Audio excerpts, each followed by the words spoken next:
자, 이어지는 단원입니다. 교재 238페이지 중개업의 보수편. 여러분들 관심도 많으시고 또 중요한 단원이기도 합니다. 이 보수를 예전에는 수수료라 그랬습니다. 근데 여러분은 수수료가 듣기가 편합니까? 보수가 낫습니까? 뭐 하여튼 되겠지만 한 30년 동안 중개 수수료 하다가 이를 이제 보수로 용어를 바꿨는데 굳이 왜 바꿨냐 이렇게 확인해 보니까 수수료라는 말이 일본식 표현이랍니다. 그래서 이거를 이제 중개 보수 이렇게 부르는데 뭐 보수도 한자말이니까 그게 그거죠 사실은 그죠. 그래서 수업하다 보면 자꾸 수수료라는 말이 이렇게 나오더라도 보수하고 같다 이렇게 이해하시면 됩니다. 자, 그런 단원이 출발을 했고 238페이지 상단에 1절 중개보수가 들어오는데 해마다 이론 문제 하나, 계산 문제 하나, 두 개씩을 연결했는데 희한하게 작년에는 여기서 한 문제도 안 나왔습니다. 이걸 왜 안 나왔는가 하면 작년 10월 31일 시험이 있었는데 10월 17일 중개수수료가 대폭 바뀌었다고요. 그럼 시험 치기 전에 일주일 전에 바뀌었는 걸 문제 내기가 부담스러웠겠죠. 그죠? 그 말은 올해는 반드시 출제합니다. 이 말하고도 같은 말이에요. 이론 하나, 계산 문제 하나, 두 개를 관리하셔야 됩니다. 또 문제도 문제지만 이 공부를 한 여러분들은 중개보수 얼마나 받아야 되는지 당연히 알아야 됩니다. 이거는 그죠? 그런 단원이 출발을 하고 자, 지금 제목이 중개보수인데 이렇게 되겠죠. 물건을 파는 사람 갑이 있습니다. 사는 사람 을이 있고 여기 개공사가 중개를 해서 계약이 이루어지면 중개보수를 받게 되죠. 그때 중개보수를 받는 권리, 그걸 보수 청구권이라 부르고 이론상 문제에서 이런 보수 청구권은 어떻게 하면 발생할까요? 또 어떻게 하면 행사 받을 수 있을까요? 그리고 세 번째, 소멸하는 사유는 뭘까요? 이게 이론인데 여기서는 제일 중요한 게 소멸이 중요합니다. 원래 시험에 나올 때도 됐고 자, 보수를 받을 수 있는 권리 어떻게 발생할까요? 내려가면 1번에 1번 보수 청구권의 발생 찾았나요? 첫째 줄에 중개보수 청구권은 중개의뢰인과 개공사 간의 유효한 줄 것입니다. 중개의뢰 계약에 의해서 발생한다. 그래서 발생은 언제 한다고요? 중개의뢰 계약, 그걸 중개계약이라고도 합니다. 중개계약으로 발생한다 이렇게 이야기했으니까 중개계약 진하게 여러분들 공부하셨습니다. 의뢰인과 개공사 사이에 일어나는 것을 뭐라고 부른다? 중개계약이다 그러잖아요. 이 사람들이 무슨 계약을 합니까? 아파트 하나 사주세요 하는 게 중개계약이다 이 말이에요. 의뢰인과 개공사. 의뢰인이니까 매도인하고 하는 것도 당연히 중개계약이겠죠. 이 사람은 무슨 계약을 합니까? 우리 아파트 하나 팔아주세요 그러겠지. 그래서 발생은 중개계약이 있어야 한다. 정확하게 딱 잡으시고 상식이죠. 사주세요 팔아주세요도 없는데 수수료를 줄 수는 없는 거잖아. 그죠? 두 번째, 청구권을 행사는 어떻게 할까요? 하니까 행사에 대해서는 거기 교재는 빠졌지만 여러분들은 행사는 거래계약이 성립이 되면 행사합니다. 자, 이것도 상식입니다. 여러분 하나 사주세요 팔아주세요만 있어서 수수료가 발생하지는 않죠. 뭐가 돼야 된다? 거래계약이 성립이 되어야 된다. 지극히 당연한 이야기입니다. 자, 이렇게 성립이 되면 이 수수료를 언제 받느냐 이런 문제가 생기겠죠. 그래서 238페이지 제일 하단에 보시면 보수의 지급 시기, 이것도 보기보다 잘 나와요. 자, 중개보수의 지급 시기는 개공사와 의뢰인 간의 약정에 따르되 줄 것입니까? 약정이 없으면 대금 지급이 완료된 날로 한다. 대금 지급이 완료된 날이 언제죠? 잔금 지급 시 한다 이 말이에요. 옛날에는 이랬어요. 계약이 체결이 되면 지급한다 그랬어요.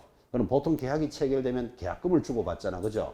그런데 법원 거래되어 있더라도 계약금 줄 때 수수료 주는 놈이 한 놈도 없더라고. 그래서 법이 이렇게 바뀐 거예요. 약정에 따르되, 약정이라는 말은 계약할 때 줄게, 중도금 때 지급할게, 약정에 따르되 약정이 없으면 대금 지급 완료 시. 보기보다 시험에 잘 나옵니다. 자, 오른쪽 239쪽의 상단 청구권의 소멸입니다. 이 소멸이 중요하다 그랬잖아요. 그죠? 별표 탁 찍으시고 자, 1번 개공사의 고의과실로 인하여 자, 길게 동그라미 합니다. 개공사의 고의과실 길게 동그라미 해놓고 인하여 중개의뢰인 간의 거래 행위가 무효, 취소, 해제되면 무효 취소 해제라는 말은 계약이 깨지면 그 말이에요. 깨지면 보수 청구권은 뭐 소멸한다 그랬습니다. 소멸에 동그라미 딱 찍고 그러므로 중개 보수를 청구할 수 없으며 이미 받은 수수료도 반환되어야 할 것이다. 하나 더 읽읍시다. 2번. 자, 이번에는 개공사의 고의과실이 아니라 거래 당사자의 고의과실, 거기 밑줄 긋습니다. 거래 당사자의 고의과실 밑줄 긋놓고 의하여 계약이 무효 취소 해제된 경우에는 보수 청구권에 영향이 없다. 영향이 없다라는 말은 그러므로 여전히 보수를 청구할 수 있고 이미 받은 것은 반환할 필요도 없다. 이제 이 부분이 1, 2를 읽었는데 원래 시험 예정이다 이렇게 예고하고 있습니다. 자, 중요하니까 다시 한번 읽어봅시다. 자, 중개계약이 있으면 발생하고 거래계약이 있으면 행사할 수 있는데 소멸되는 조건은 뭡니까? 하니까 첫 번째 1번에 개공사의 뭐 고의 과실로 인하여 이 계약이 무효되거나 해제되거나 취소가 되면 소멸하겠다 이랬습니다. 그리고는 여러분한테 전달하는 것, 그러면 개공사의 고의과실로서 계약이 깨지면 소멸하지만 거래 당사자 사정으로서는 소멸하지 않는다까지 읽었다고요. 자, 그래서 이제 소멸에 관한 내용이 교재에서 동그라미 해드렸고 다시 옮겨 적었는데 이렇게 적기는 잘 적어놓고 그죠? 생각은 자기 마음대로 하는 사람이 굉장히 많습니다. 이거를. 그래서 이제 소멸이 중요하니까 다시 소멸을 이렇게 설명을 합니다. 지금 여기 보시면 여기 매수자가 있습니다. 매수자가 개공사에게 아파트를 하나 사주세요. 또는 뭐 전세를 하나 구해주세요. 이를 뭐라 부른다? 중개계약이라 그러죠. 자, 매수자가 중개계약을 하고 이렇게 말하니까 너무 딱딱해. 그래서 풀어서 이렇게 설명합니다. 을이 세댁이라고 봅시다. 세댁이 무슨 말입니까? 헌댁의 반대말이 세댁이에요. 세댁이 이제 막 결혼하려고 이제 아파트를 구하는 거예요. 그래서 개공사에게 결혼하면 살 아파트를 하나 구해주세요. 이게 중개계약이 일어났잖아. 그죠? 그리고 개공사가 열심히 일해서 계약이 성립이 됐어요. 그래, 거래계약이 성립됐는데 예를 들면 뭐 천호동 쪽에 있는 아파트, 빌라를 1억에 계약했다고 칩시다. 여러분, 계약이 체결됐다 이 말은 계약금 1,000만 원을 지급하면서 계약이 성립이 되잖아요. 이렇게 그죠? 자, 그러면 여러분 보시다시피 중개계약이 있었고 거래계약도 성립했어요. 그러면 이제 수수료 받으면 되잖아. 그죠? 그런데 이 세댁이 계약을 하고는 시어머니 될 사람한테 갑니다. 다음 달에 결혼하면 살려고 오늘 계약금을 1,000만 원 주고 왔습니다. 이렇게 사실은 자랑하러 간 거죠. 내가 살 집을 구해놓고 왔습니다. 하고 이제 가니까 시어머니 깜짝 놀라가지고 그죠? 3만 원 들고 촛불 켜놓고 비는 데 가서 물어보러 갑니다. 가서 물어보니까 그 방향으로 가면 당신 아들이 해롭소 이럽니다. 누가 해롭다고요? 아들이 해롭소. 그러면 세댁이 이사 갈 수 있다 없다. 뭐 시어머니 될 사람이 우리 아들이 해롭소 하는데 이사 가라 소리 못 하겠죠. 세댁은 이사 못 갑니다. 헌댁은 갈까요 안 갈까요? 헌댁은 갑니다. 돈을 지금 1,000만 원 줘놨는데 지금 그죠? 그래서 가는지 안 가는지 보면 세댁인지 헌댁인지를 감잡을 수 있습니다. 자, 그러면 세댁은 계약금을 줬더라도 우리 아들이 해롭다 이러면 못 보내잖아요. 지금 그죠? 중도금 지급할까요 안 할까요? 중도금 지급 안 하겠죠. 잔금도 지급 안 하겠죠. 그러면 누구 사정으로? 세댁 사정으로 계약이 무효 해지 취소됐잖아요. 그죠? 그러면 1,000만 원을 포기하고 계약이 깨지더라도 수수료 지급해야 된다 안 해야 된다? 해야 된다고 당사자 사정으로는 소멸하지 않는다. 이 의미를 잘 새기셔야 됩니다. 그래서 앞으로 여러분들은 세댁 사건 아시죠? 하면 세댁 사정으로는 소멸하지 않는다. 이걸 기억해 놓으셔야 된다고. 다시.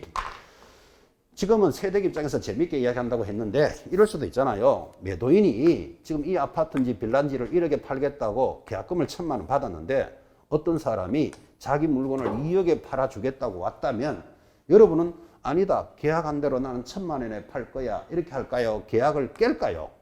깨야 되지. 깨고 2억에 파는 게 훨씬 낫잖아. 그죠?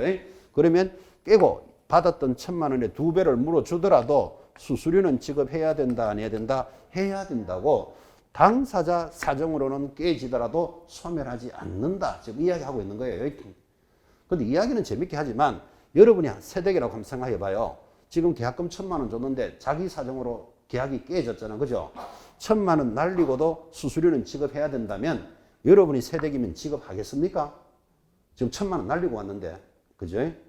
여러분이 개공사면 받아야 됩니까?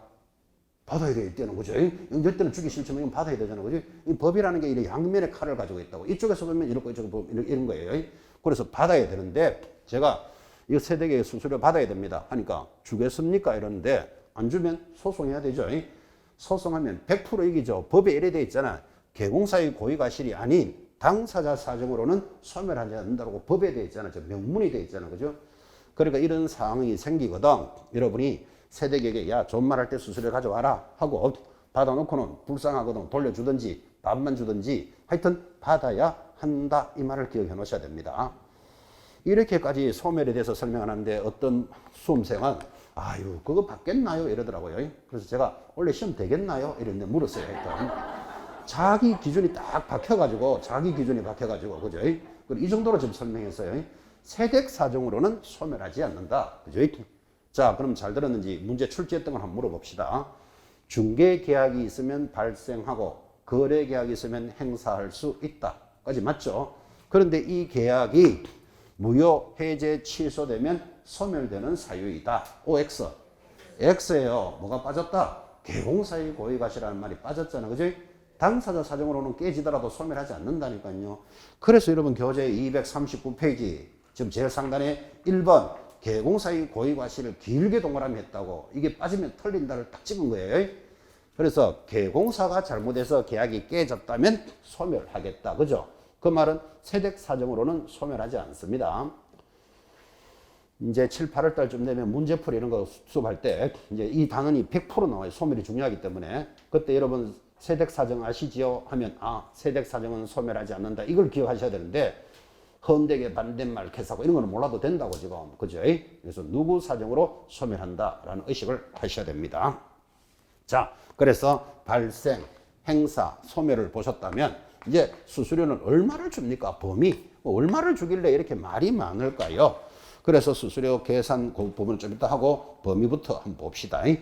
교재 240페이지부터 갑니다. 자, 240페이지 하단 요율의 산정 찾았습니까? 요율의 산정 동그라미 1번 줄 거 씁니다. 주택의 중개보수 요율 찾았나요?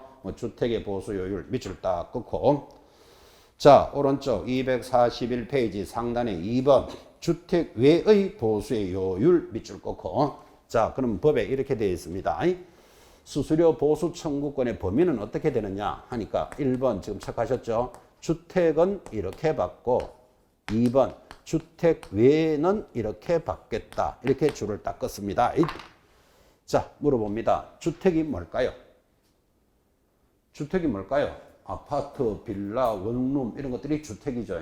주택 외에는 뭘까요? 상가, 빌딩, 공장 뭐 이런 거겠지. 그죠? 지금 뭐를 강조하는가 하면 중개보수는 주택이냐 주택이 아니냐로 되어 있다고 지금 줄을 껐는데도 불구하고 여러분들은 주택과 토지로 구분하고 있다. 또 이런 데 당한다고. 그죠? 그래서 제목 딱 잡으셔야 돼요. 중개보수는 어떻게 구분되어 있다? 주택이냐 주택 외로 되어 있습니다. 지금 줄 것이었죠. 토지는 어디로 받아야 되죠? 주택 외겠죠. 여기 들어가 있겠지. 그죠? 그래서 수수료는 주택과 주택 외로 구분되어 있는데 자, 주택은 어떻게 받을까요? 240페이지 다시 왼쪽으로 내려와서 밑에 기어 주택의 중개에 대한 보수는 의뢰인 쌍방으로부터 각각 받되 일방으로부터 받을 수 있는 한도는 다음과 같다. 그 한도는 다음과 같다 줄 것이고 자, 밑에 표를 보니까 매매 교환은 첫 번째 5천만 원 미만이면 얼마를 받는다? 1000분의 6. 그죠? 5천에서 2억 사이는 얼마? 1000분의 5. 거기 옆에 한도는 80만 원 이런 것도 보입니다. 자, 그 다음 2억에서 9억까지는 1000분의 4. 9억에서 12억은 1000분의 3. 12억에서 15억은 1000분의 6. 그 다음에 15억 이상은 얼마를 받는다? 1000분의 7을 받는다. 됐습니까? 그러면 이렇게 되죠. 그 표를 딱 보니까 그 1000분의 7에 동그라미 해 놓으시고 자, 주택은 지금 보니까 매매, 교환은 1000분의 7을 0.7%라 그래요. 0.7% 이내에서 받고, 그죠? 제일 많은 게 0.7이니까. 오른쪽, 교재 241페이지 상단에 가니까 임대차 돌았죠. 그죠? 자, 임대차는 어떻게? 5천만 원 미만은 1000분의 5. 5천에서 1억은 1000분의 4. 1억에서 6억은 얼마요? 1000분의 3. 6억에서 12억 1000분의 4. 12억에서 15억은 1000분의 5. 역시 15억 이상은 얼마? 1000분의 6. 1000분의 6을 0.6%라 그래요. 자, 그러면 임대차는 얼마? 0.6% 범위 내에서 쌍방에게 각각 받는다. 지금 이렇게 표가 돌았죠. 이게 작년 10월 17일 바뀐 거예요. 자, 여러분 이 표를 다 암기한다는 거 부담스럽다? 안 부담스럽다? 부담스럽죠. 그래서 이 표를 암기하는 사람도 있어요. 근데 사실은 암기보다는 지금까지 중개보수에 대한 문제는 표를 줍니다. 예를 들어서 10억의 거래를 하는데 0.5%로 하기로 하였다. 이렇게 프로테이지를 준다고요. 주는 대로 따라가면 돼. 그런데 일단은 표를 암기할 수 있으면 암기도 하셔야 돼요. 이제 처음 들어왔기 때문에 이야기하는 거예요. 만약에 이게 올해 시험을 걸렀다. 그럼 내년에는 이제 이거 굳이 암기해야 될 필요 있다 없다? 없지. 처음이기 때문에 이렇게 이야기하는 거예요. 그래서 일단 여러분들은 주택은 최고로 얼마? 0.7% 이내. 임대차는 얼마? 0.6% 범위 내에서 각각 매도인, 매수인한테 각각 받습니다. 이게 주택에 대한 문제입니다. 자, 주택 외에는 어떻게 받습니까? 자, 오른쪽 241페이지 상단의 동그라미 2번. 주택 외의 보수, 기억. 주택 외의 물건에 대한 보수는 역시 의뢰인 쌍방으로부터 각각 받되 줄 걸까요? 금액의 1000분의 9, 1000분의 0.9%잖아요. 0.9% 이내에서 개공사와 의뢰인이 서로 협의한다. 협의의 동그라미. 자, 그럼 다시 불러주세요. 주택 외인 물건이 뭐다? 상가, 빌딩, 토지 이런 것들은 어떻게 받는다고요? 의뢰인 쌍방으로부터 각각 받되 0.9% 범위 내에서 협의해서 받아라 이랬다고요. 자, 여기서 이제 중요한 게 하나 들어오죠. 주택 외인 물건은 매매는 얼마, 임대는 얼마라는 구분이 있다 없다? 없잖아. 그냥 0.9% 범위 내에서 협의한다. 그거부터 첫 번째 잡으셔야 되죠. 제가 이렇게 열심히 수업을 하는데 예전에 이랬어요. 여기 수업 듣는 우리 학생분 중에 이제 현업을 하시는 분이겠지. 이 수업이 끝나고 난 뒤에 나가시면서 저한테 뭐를 묻는가 하면 제가 지금 수업이 끝나면 10억짜리 공장을 거래하러 갑니다. 그러면 10억짜리 공장을 매매하면 얼마를 받고 임대는 얼마까지 받을 수 있습니까? 이렇게 질문을 하더라고요. 그래서 수업 끝나고 그 질문을 하길래 1시간 헛들었다 이렇게 생각했어요. 자, 공장은 무슨 물건이죠? 주택 외죠. 주택에는 매매 임대 구분이 있다 없다? 없잖아. 그냥 0.9% 보면서 협의하는데 질문을 그래 한다고 10억짜리 공장을 팔면은 얼마고 임대는 얼마 받겠습니까? 이런 묻더라니까. 그죠? 그래서 다시 그 사람을 이야기하는 게 아니고 여러분들 의미를 잘 보라고 하는 거예요. 주택 외에는 매매 임대에 대한 구분이 있다 없다? 없어. 0.9% 보면서 협의하라고 법에 되어 있다고요. 자, 그럼 이렇게 안 되겠어요? 자, 10억짜리 공장이면 이게 주택 외잖아. 그죠? 그러면 사장님이 주택 우리 공장을 10억에 팔아주세요 하면 개공사가 알았어 하고 이제 중개를 하고 있겠지. 그런데 저 개공사가 몇 프로를 받을지 사장님이 알 수 있다 없다? 모르잖아. 0.9% 범위내에서 협의한다 이렇게 되어 있으니까. 그래서 우리 법이 거기 니은에 보시면 바로 밑에 니은입니까? 개공사가 주택 외의 물건에 대해서 보수 요율을 범위 내에서 이제 죽었습니다. 실제 자기가 받고자 하는 보수의 상한 요율을 중개보수 실비의 한도의 표에 줄 걸까요? 명시하여야 한다. 다시 줄을 딱 끊었습니다. 그래서 이 말이잖아요. 0.9% 범위에서 협의하니까 저 개공사가 얼마를 받을지 알 수가 없어. 그래서 개공사는 수수료 표에다가 나는 몇 프로를 받겠다라고 명시화하여야 한다라는 말이 그래서 들어오는 거예요. 자, 그러면 여러분 이렇게 되겠죠. 중개사무소에 가보면 중개수수료 표가 있겠죠. 보수표가. 그죠? 첫 번째 어떻게 돼 있을까요? 주택에 대해서 매매는 얼마, 임대는 얼마라고 지금 보고 계시는 표가 붙어 있겠지. 그리고 그 밑에다가 주택 외에 대해서는 나는 몇 프로를 받겠다고 적어 넣어라. 이렇게 되어 있다고요. 0.9% 보면서. 그래서 현장에 여러분 가보시면 가나마나 전부 까만 매직으로 얼마? 0.9 딱 적어 놨어. 그래서 개공사 법대로 0.9 받겠다. 이렇게 표시하는 거예요. 왜 그런가 하면요. 옆집이 0.9%를 받겠다고 적어 놓으니까 어떤 개공사는 나는 0.7% 받을게. 이렇게 적을 수는 있겠지. 이렇게 적어 놓고 이제 경쟁을 하려고, 그죠? 적어 놓고 법대로 0.9까지 받으면 처벌하겠다 이 뜻이에요. 그래서 거기 금방 넣었잖아, 그죠? 자기가 표시한 것에 대해서 초과하여 받아서는 아니 된다. 이렇게 소토리가 그래 나가는 거예요. 그러니까 지금 현업에 있는 개공사들은 전부 다 아예 0.9를 적어 놓고 이제 사장님이 10억의 공장을 팔아주니까 0.9면 900만 원이잖아. 그죠? 900을 주세요 하니까 공장사장님이 좀 깎아주세요 하면 0.8, 0.7 이렇게 가겠죠. 그죠? 자기는 0.9를 적어놨으니까 0.78 받는 거는 관계는 없잖아, 지금. 그죠? 그래서 현장에 가보면 보나 마나 전부 다 뭘로 적어놨다? 까만 매직으로 진하게 뭐 적어놨다? 0.9 이렇게 적어놨을 겁니다. 그래서 중개사무소 가끔 가시거든. 중개보수표도 배운 대로 돼 있는지도 한번 보시기 바랍니다. 공부를 했으니까. 그래서 0.9% 보면서 받겠다고 명시화하여야 한다. 자, 그런데 요즘은요, 주택 외인 물건에 대해서 오피스텔을 많이 거래해요. 자, 오피스텔은 여러분 주택일까요? 주택이 아닐까요? 이건 또 둘 다 써요. 오피스텔을 구해가지고 살림 사는 사람이 있어요. 그런데 대체적으로 오피스텔은 또 뭐 사무실용으로 많이 쓰겠지. 그래서 이 오피스텔을 거래하면요. 자, 나는 이거 살림 사는 용 주거용이다. 주택이다. 이렇게 주장하는 사람이 있고, 야, 업무용이잖아. 이렇게 주장하니까 자꾸 분쟁이 일어나더라고. 그죠? 그래서 오피스텔은 특수하게 이래 받으라. 다시 나옵니다. 거기 내려오면 교재 동그라미 3번. 특수한 주거용인 오피스텔의 중개보수 요율이라는 말 찾았습니까? 거기 안에 법조문을, 법조문 안 보셔도 됩니다. 넘어가면 나옵니다. 기억. 242페이지 줄 것입니다.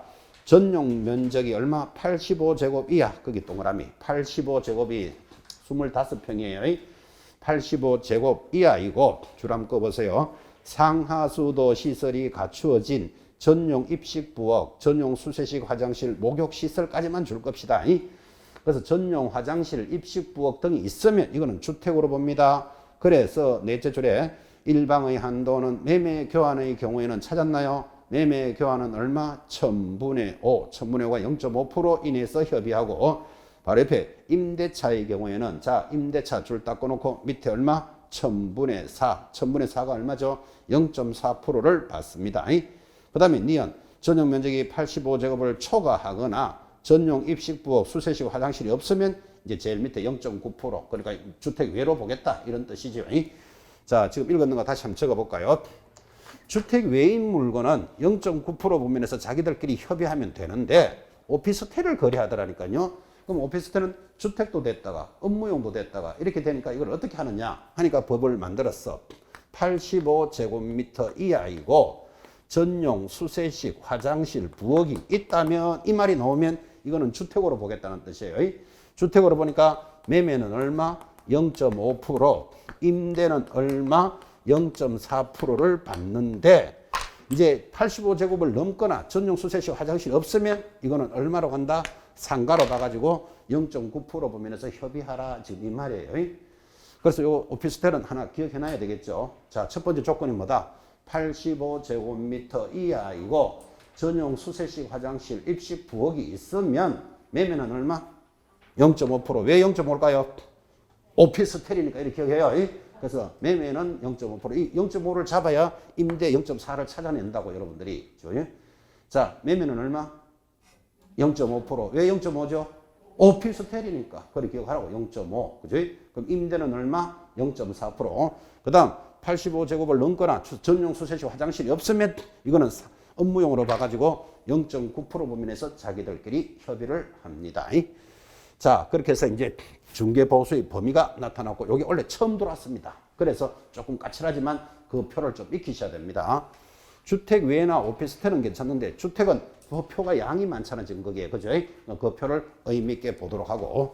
자, 그 다음에 이제 그 수수료 계산의 모습이 나타납니다. 뒤로 돌아가서 여러분들 교재 239페이지. 자, 239페이지 하단 이제 표를 봤으니까 보수는 이렇게 계산합니다. 보수의 계산 문제죠. 자, 39페이지, 239페이지 제일 하단에 보니까 1번 금액의 산정 찾았습니까? 자, 첫째 줄에 거래 금액의 산정은 물건의 주택, 상가, 토지에 관계없이 모든 중개대상물에 공통적으로 동일하게 적용한다. 넘어가면, 자, 매매 금액은 뭐가 기준이다? 매매 대금이 기준이다. 매매 대금의 밑줄 긋습니다. 즉 5억에 매매했다. 그럼 5억 곱하기 주어진 0.3, 0.4 이렇게 한다 이 뜻이에요. 뭐가 기준이 된다고요? 매매 대금이 기준이다. 2번 교환 계약의 경우에는, 자, 교환 줄 거놓고 원래 교환 올 때 돼 갑니다. 교환 계약의 경우에는 교환 대상 물건 중 거래 금액이 큰 중개 대상물을 기준으로 한다. 거기 큰 찾았습니까? 큰에 동그라미. 교환은 이런 거예요. 자, 5억짜리 아파트가 있다고 칩시다. 하고 뭐 7억짜리 주택을 교환하자 그럽니다. 교환은 내 것도 팔고 하나 삽니다. 이 사람도 팔고 사니까 이게 교환이잖아. 그죠? 그러면 5억짜리 아파트와 7억짜리 주택을 교환할 때 1대1로 교환 못하죠. 이 사람은 보충금을 얼마 주고 2억을 주면서 물건을 교환하는 거예요. 경기가 어려울 때는 거죠. 교환이 잘 일어납니다. 그래서 개공사들이 교환을 성립시키는 개공사는 일을 잘하는 거예요. 왜 잘하는가 하면, 자, 전원주택 시골에 있는 분은 도시 아파트 살고 싶어. 도시에 있는 사람은 시골 가서 전원주택에 좀 살고 싶어. 그 두 조건이 맞으면 서로 물건을 교환하자 이러는 거예요. 그럼 서로 팔고 사니까 이거 수수료를 어떻게 받아야 되느냐? 예를 들면 5억 더하기 7억 12억으로 받느냐? 보충금을 포함해서 14억으로 받느냐? 또 5억 7억에 나누기 2 해가지고 14억에 평균된 값을 받느냐? 이런 식으로 객관식 문제를 쫙 낸다고요. 근데 지금 여러분 어디 동그라미 하셨죠? 큰 것을 기준으로 한다. 7억으로 계산하라. 이 말이에요. 잡았죠? 교환은 무엇을 기준으로 한다? 큰 것을 기준으로 한다. 3번이 시험에 잘 옵니다. 임대차 계산 문제입니다. 별표. 자, 기억. 임대차 보증금이 거래 금액이 되며 다만 임대차 중 보증금 외에 차임을 월세라 그래요.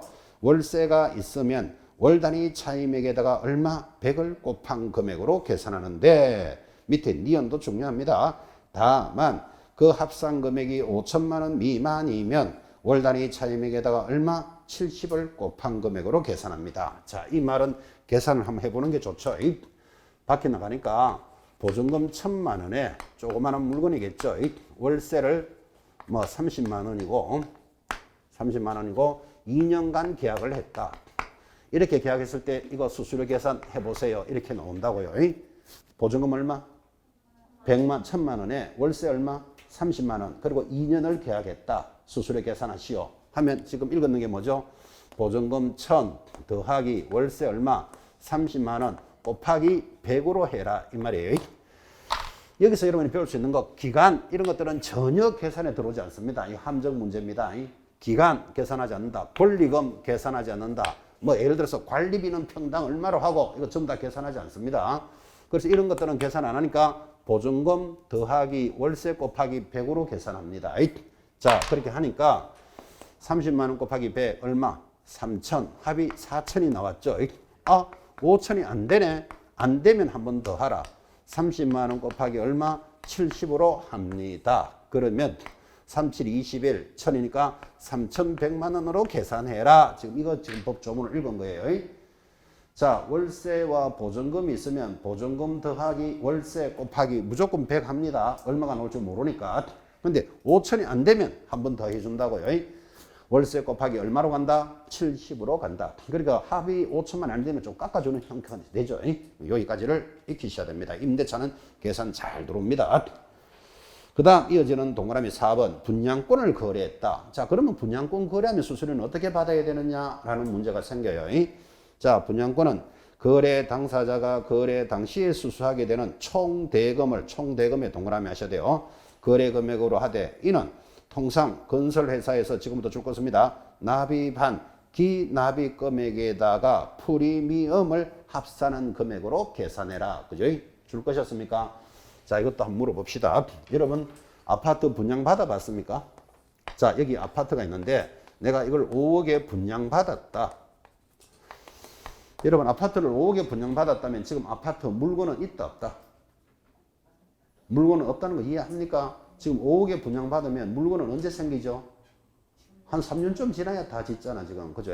그래서 5억에 분양을 받고 그동안에 계약금 1억 내고 중도금을 1억 낸 상태에서 P가 5천만 원 붙었답니다. 자, 이렇게 거래를 할 수 있는데 이거를 분양권을 거래했다 그럽니다. P 얼마 받았다 이런 말 들어보셨죠? 그죠? 분양권은 그 건물로 보기 때문에 거래할 수 있어요. 자, 그러면 5억의 분양을 받았고 내가 그동안에 계약금 1억 지급했고 중도금 1억 지급한 상태에서 P를 5천만 원 받고 팔았다면 수수료를 어떻게 계산하느냐? 지금 줄 거는 게 뭐였죠? 기납입금액에다가 프리미엄을 합산한다. 줄 것이었죠. 기납입금이 얼마죠? 계약금 1억, 중도금 1억, 2억에다가 P를 합산해서 계산해라. 그래서 이거 얼마로 계산한다? 2억 5천으로 계산하라. 지금 이 말 하고 있는 거예요. 근데 밖에 나가면 총 대금 5억으로 계산한다라고 시험에 잘 나온다고 이게. 그죠? 기납입 금액에다가 프리미엄을 합산한 금액 줄 것이었죠. 그 의미를 잘 새기셔야 됩니다. 자, 계산 문제 정리해 보셨고, 이제 교재 242쪽에 가시면, 자, 242에 가면 교재 중개보수 청구의 제한과 기준이라는 또 단원이 들어옵니다. 자, 3번 1번 매매 대금이 동일한 기회인 경우 하여 동그라미 1번 동일한 물건에 대하여 찾았습니까? 동일 동그라미 동일 당사자 간의 동일 동그라미 매매를 포함한 둘 이상의 거래가 동일 기회에 이루어지면 또 동일 동그라미. 자, 동일 몇 번 했죠? 3번입니다. 항상 동일이 3번이 들어오면 뭐만 계산한다? 매매 계약에 관한 금액만 계산한다. 매매 잘 보셔야 됩니다. 이것도 그림으로 한번 볼까요? 자, 밖에 나가면 여기 아파트가 있다고 칩시다. 이 아파트의 소유자가 갑이에요. 갑이 을에게 팔았어요. 파는 걸 매매라 그래요. 뭐 얼마? 매매 7억 했다 칩시다. 자, 아파트 주인하고 매수인 사이에 아파트를 7억에 매매를 하고는 매매를 했으면 집주인은 어떻게 되죠? 매매를 하면 이사 나가야 되잖아. 팔았으니까. 그죠? 근데 이런 경우가 있겠죠. 내가 3억에 전세 살게. 그럴 수 있다, 없다? 있다. 우리는 이걸 전세 끼고 팔았다. 이렇게 말합니다.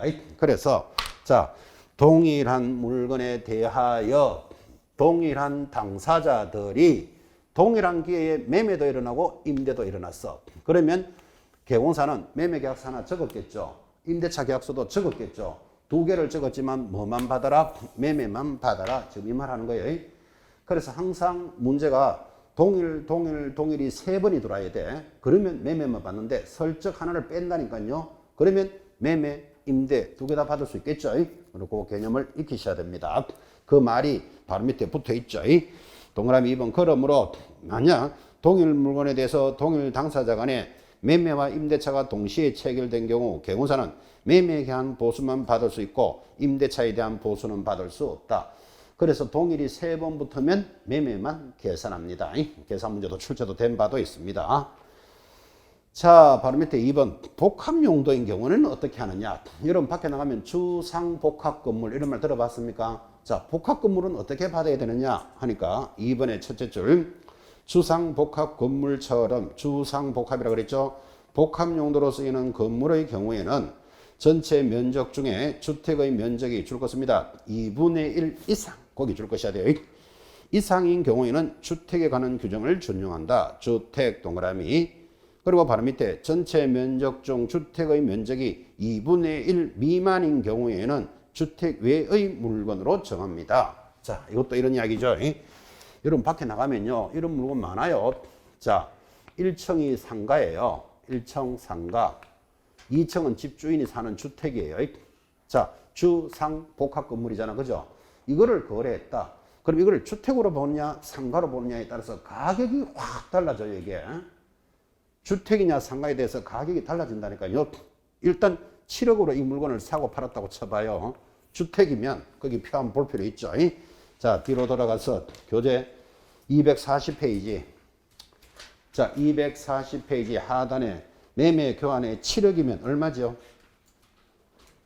7억이면 2억에서 9억 사이에 들어가죠. 그러면 몇 프로죠? 0.4%. 그러면 자, 이래 되잖아요. 이걸 주택으로 보면 7억이니까 7억 곱하기 0.4%, 47이 28.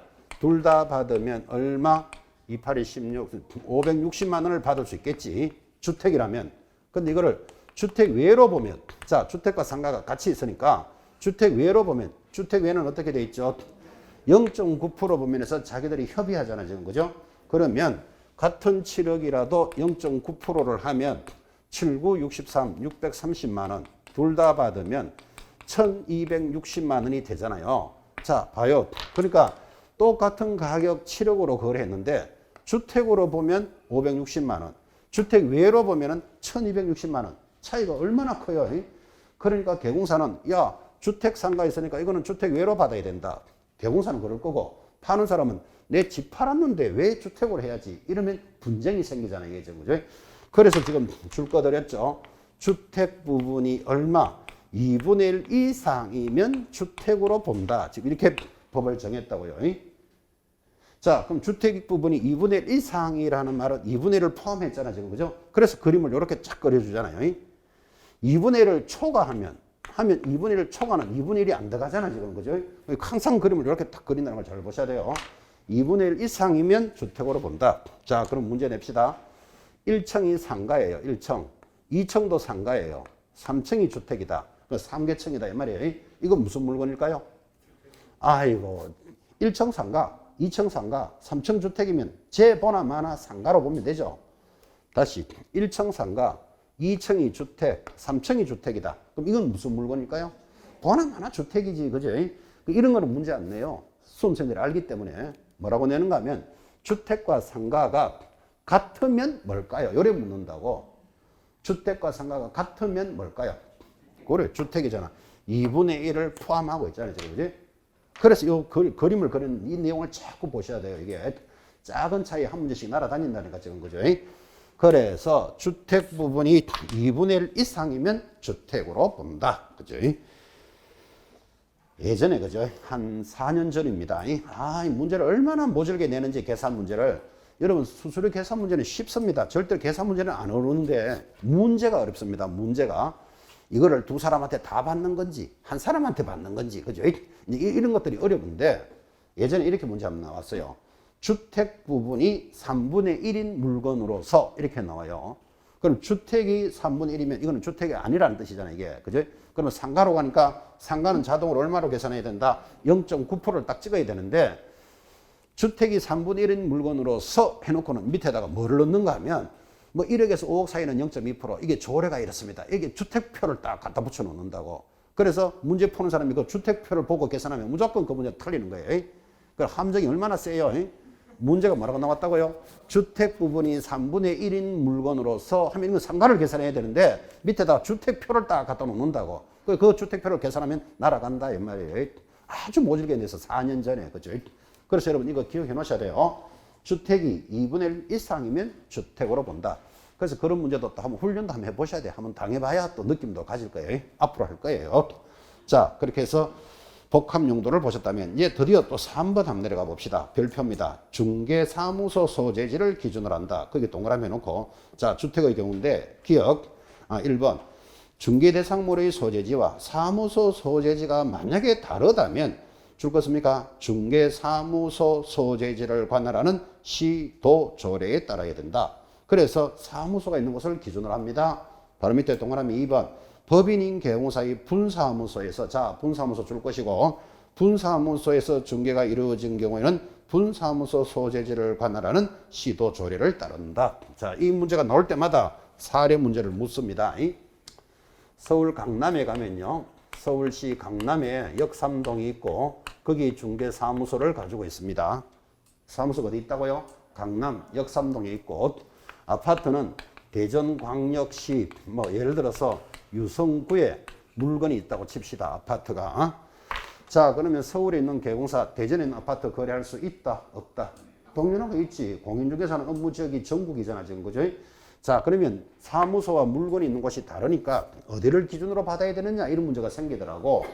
1번 서울시, 2번 강남, 3 대전광역시, 4번 유성구. 만약에 이런 문제가 나왔다면 답이 몇 번? 2번. 답이 몇 번? 2번. 지금 두 번 묻는 건 틀리기 때문에 자꾸 묻는데 계속 답하잖아. 답은 1번이 1번. 자, 봐요. 줄 끊고 지금 딴 생각 한다니까. 밑에 3번에 1번 다시 봐요. 제일 밑에. 중개대상물 소재지와 사무소 소재지가 다르면 사무소 소재지를 관할하는 어디? 시도 조례로 되어 있잖아 지금. 그죠? 그럼 여기 사무소가 어디 있다 그랬죠? 서울시에 있다 그랬잖아. 그죠? 그러면 답은 1번이에요. 강남 조례로 받는 거 아니라고요. 그래서 수수료는 시도 조례예요. 자, 줄 것이었죠? 하나 더 합니다. 그 바로 밑에 분사무소 문제가 따라 붙기 때문에 나올 때마다 이렇게 연습할 거예요. 서울 강남에 중개법인이 있습니다. 그 역삼동에 역삼동에 서울중개주식회사라는 법인이 있고 대전시 유성구에 분사무소 대전지점이 있습니다. 이 대전지점에서 뭐 예를 들어서 부산광역시 동래구에 있는 아파트를 거래할 수도 있잖아요. 자, 또 다 다르네. 1번, 2번, 3번, 4번, 5번, 6번 어디로 받아야 될까요? 지금 그 동그라미 2번 줄 건너 잘 봐요. 줄 건너 밑에. 다시 그 동그라미 2번 제일 밑에 뭐라고 되는가 하면 법인인 경영사의 분사무소에서 중개가 이루어지는 경우에는 어디를 따라간다고 되어 있죠? 분사무소 소재지 시도 조례. 그러니까 답이 몇 번? 그렇지. 지금 3번 못 찾아내시는 분은 줄은 꺾고 생각은 따로 다니고 있는 거예요. 왔다 갔다 하는 사람을 피한적이 있다 그래요. 보통 정상적인 사람은 내가 일로 가자 이래 마음을 먹으면 몸도 일로 가잖아. 그죠? 근데 왔다 갔다 하는 사람은 마음은 일로 가는데 몸은 저쪽으로 가는 사람이 있어요. 그걸 피한정인이라 그래요. 완전히 갖는 사람은 피성년후견인 이렇게 공부하셨죠. 자, 다시 분사무소에서 일어나면 어디를 따라간다? 분사무소 소재지 시도 조례. 답은 3번 이렇게 정리를 합니다. 나올 때마다 그래 연습할 거예요. 자, 이제 오른쪽 올라갑시다. 243페이지 상단에 가면 보수의 반환의 의무입니다. 무슨 보수를 왜 돌려주는데 하니까 요율 및 한도액을 초과하는 중개보수 약정은 강행 규정의 위반으로 보아 줄 걸까요? 초과 부분은 무효라고 보아야 할 것이다. 이게 판례입니다. 그러므로 법정 한도를 초과하여 수수한 부분은 부당 이득으로서 반환되어야 할 것이다. 수수료를 초과했다라는 말은 이렇게 계산해 볼까요? 원래 수수료를 500만 원만 받아야 돼. 그런데 막 700만 원 받았다고 칩시다. 그럼 이 사람은 수수료를 초과했잖아요. 그럼 이걸 어떻게 해결하느냐 하니까 700만 원에서 500만 원은 정상이고 200만 원이 초과됐죠. 그러면 방금 줄 거는 게 뭐다? 초과 부분을 무효로 한다. 이랬다고요. 그래서 700만 원 전체가 무효가 아니라는 걸 잘 보셔야 돼요. 초과 부분은 무효라고 할 것이다. 그래서 초과 부분은 어떻게 된다? 반환되어야 할 것이다. 이게 판례입니다. 시험에 뭐라고 들어오겠습니까? 수수료를 초과하면 전체 금액을 무효로 본다 하면 틀린다 이 말이에요. 초과 부분을 무효로 보겠다. 자, 그래서 중개보수 정리됐고 이제 넘어가시면 245페이지 실비가 돌았습니다. 이 실비는 시험에 거의 나오진 않는데 그래도 실제 비용을 실비랍니다. 오늘 실비도 하나 들었는데 실비에서는 시험에 나올 수 있는 게 딱 정해져 있습니다. 한 장 넘기시면 244페이지 중간에 핵심 표가 있죠. 자, 거기 보면 지금 표가 중개보수는 지금 계산이 됐고 옆에 확인실비라는 말이 있죠. 그 확인실비의 번호 1번 달아봐요. 1 확인실비 앞에 1번. 오른쪽에 예치실비라는 거 보이시죠? 그거 2번 달아봐요. 2번 달았습니까? 자, 그러면 실비는 모두 몇 개? 2개라는 뜻이잖아요. 1번 뭐라고? 확인설비. 그 다음에 2번은 예치실비. 됐죠? 확인실비가 뭘까요? 밑에 봐요. 권리관계 등의 확인에 소요되는 비용이다. 이거는 누가 부담한다? 권리를 이전하는 자고 이전의 동그라미. 시험은 그것만 나와요. 이전. 뭐라고 나오고 싶을까요? 취득하면 틀리겠죠. 자, 오른쪽 오늘 공부했는데 예치실비 한번 봐요. 계약금 등의 반환 채무에 소요되는 비용인데 이거는 누구한테 받는다? 권리를 취득하는 자 찾았나요? 취득의 동그라미. 시험은 그것만 나와요. 자, 이제 책은 찾아드렸으니까 주목해 봅니다. 지금 우리가 중개보수에 대해서 계산을 했죠. 그래서 이 아파트를 사고 팔거나 임대를 하면 수수료를 양쪽으로부터 각각 받는데 여러분 이 사람이 아파트를 팔아주세요 하면 개공사가 이 물건에 대해서 확인 한번 해봐야 되겠죠. 이 물건을 확인할 때 뭘로 확인하죠? 등기부등본, 토지대장 이런 거 떼보겠죠. 그런 걸 떼면 경비가 들어가잖아요. 그래서 확인에 들어가는 비용을 뭐라고 부른다? 실비라고 부르고 이 확인에 대한 비용은 누구한테 받는다? 갑이 누구다? 이전하는 자에게 청구한다. 지금 이 말하고 있는 거예요. 자, 그럼 아까 했는 거 있죠. 그 다음에 이 매수자가 물건을 샀는데 계약금, 중도금, 잔금을 믿을 수 있는 자에게 맡길 수 있다 그랬죠. 예치 명의할 수 있잖아. 그죠? 그때 개공사 이름으로 맡겼으면 보증보험에 가입을 해야 되는데 그때 경비는 누가 부담한다 그랬죠? 매수자의 부담을 돌아주는 거니까 권리를 취득하는 자가 부담한다. 이게 시험에 나온다고. 그죠? 실비는 이거 2개 다 해요. 자, 물건을 거래할 때는 확인하는 비용이 있습니다. 당연히 확인해야 되잖아. 토지대장, 등기부 등본 이런 거 떼봐야 되죠. 그런 경비는 누구한테 청구하고? 물건을 가지고 있는 자, 이전하는 자한테 청구합니다. 그 다음 계약금 등의 반환 채무는 누구에게 청구하고? 취득하는 자, 매수인, 임차인. 시험엔 그것만 나온다고. 그죠? 두 개 딱 찍었습니다. 근데 이거는 사실은 현실적이지는 못합니다. 예를 들어서 그죠? 여러분 이게 아파트가 뭐 7억짜리 아파트라고 치고 7억의 아파트를 거래하면 중개보수 7억에 대해서 아까 몇 프로 했는 거 보셨죠? 7억이 얼마죠? 주택이면 7억이면 0.4% 아까 표되어 있었잖아. 그죠? 그러면 560만 원 받으면 다지 개공사가 이 매도인한테 가서 야, 이 물건을 확인한다고 토지대장 등기부 떼는 값 4,500원 주세요. 이런 사람이 있다 없다? 거의 없잖아. 그래서 이건 현실적이지는 못하다 이 말이에요. 근데 여러분들은 법에 이렇게 되어 있다는 걸 알고는 있어야 돼요. 물건을 확인하는 비용은 누구한테 이전하는 자한테 청구하니까 뭐 4,500원 이런 거야 받겠나마는 만약에 이게 포항제철 공장이라고 쳐봐요. 포항제철 공장을 사고 팔면 그거 수만 필지 서류 떼는 것만 해도 350만 원 이런 나갈 수 있어요. 이해하시겠죠? 그런 확인하는 비용은 누구한테 청구한다? 이전하는 자한테 청구한다는 것도 알고는 있어야 된다고. 현실적이지는 못하지만 사실은 포항제철이 뭐 몇천억 되겠죠. 그런 거 거래하면서 확인 비용 350만 원 주세요. 이것도 웃기잖아 사실은. 그죠? 그런데 확인한 비용을 받을 수 있다는 건 이해하셔야 된다고. 법에 고려되어 있으니까. 그죠? 거기까지 정리하시고. 자, 마무리합시다. 자, 이렇게 해서 이제 수수료 계산 문제까지 해서 이론을 쭉 들으셨는데 내려가면 위반 시의 제재, 초과 금품 수수. 오늘 진하게 공부했습니다. 아까 금지행위에 그 금을 받고 매매 협조하면 1년에 1,000 기억납니까? 그때 그 금 할 때 금이 뭐다?